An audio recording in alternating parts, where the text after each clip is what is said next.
الحمد للہ وکفا وسلام علی عباده الذین اصطفى اما بعد اعوذ باللہ من الشیطان الرجیم بسم اللہ الرحمن الرحیم وعاشروہن بالمعروف صدق اللہ العظیم۔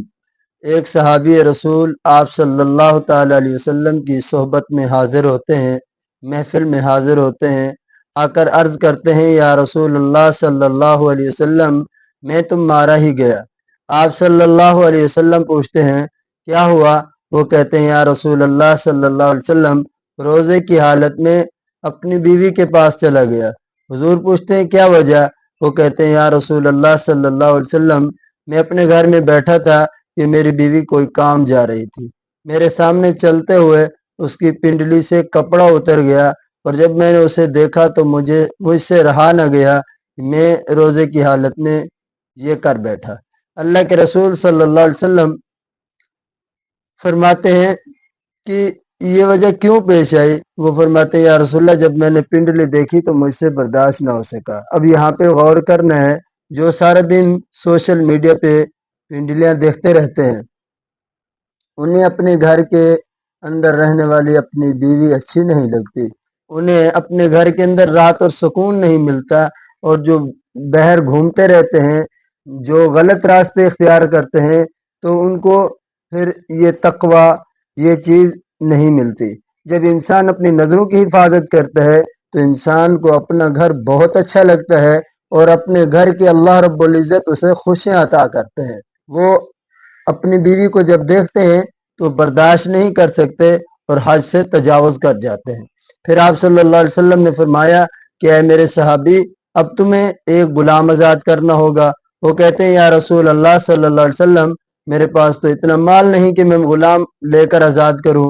اللہ کے رسول صلی اللہ علیہ وسلم نے فرمایا پھر تمہیں 60 مسکینوں کو کھانا کھلانا ہوگا۔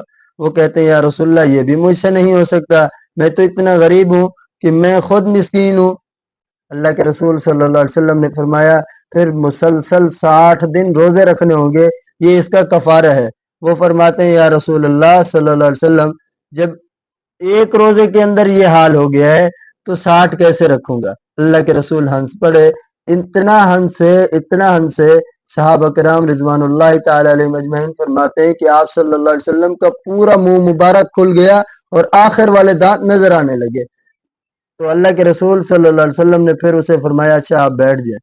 وہ بیٹھ جاتے ہیں، اتنے میں ایک اور صحابی آتے ہیں، بڑا ٹوکرا کھجور کا لیا ہوا ہے، کہتے ہیں یا رسول اللہ صلی اللہ علیہ وسلم یہ صدقہ کی کھجوریں ہیں اور اسے اپنے صحابہ میں تقسیم کر دیں۔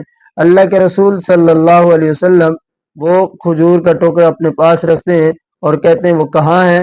وہ صحابی کہتے ہیں لبیک یا رسول اللہ میں حاضر ہوں حضور۔ حضور اکرم صلی اللہ علیہ وسلم اسے بلا کر اسے وہ ٹوکرا دیتے ہیں اور کہتے ہیں جاؤ یہ ٹوکرا اپنے علاقے کے اندر مسکینوں کے 60 گھروں کے اندر تقسیم کر دیں۔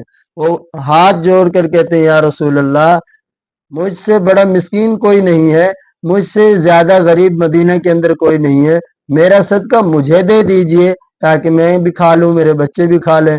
اللہ کے رسول صلی اللہ علیہ وسلم نے فرمایا اچھا یہ لے جا تیرا صدقہ ہے اور تو ہی کھا۔ پھر آپ صلی اللہ علیہ وسلم نے فرمایا یہ حکم صرف تیرے لیے ہے، تیرے بعد کوئی بندہ اس کو حجت نہ بنائے۔ اس کے بعد یہ آیت نازل ہوئی وَعَاشِرُوهُنَّ بِالْمَعْرُوفِ کہ مسلمان روزہ داروں کے لیے یہ ہے کہ وہ دن کو روزہ رکھیں اور رات کو اپنے گھر کے اندر چلے جائیں، اپنے بیوی کے پاس چلے جائیں، ان کے لیے کوئی مذائقہ نہیں ہے۔ اور یہ آیت کیوں نازل ہوئی؟ اس لیے کہ اس سے پہلے روزہ افطار سے افطار تک ہوتا تھا، یعنی اگر کوئی بندہ روزے کی افطاری کرتا ہے، افطاری کے بعد جب تک وہ جاگتا رہتا ہے تو اس وقت تک تو روزہ نہیں، جیسے ہی اس کی آنکھ لگ جاتی ہے تو اس وقت سے روزہ شروع ہو جاتا تھا۔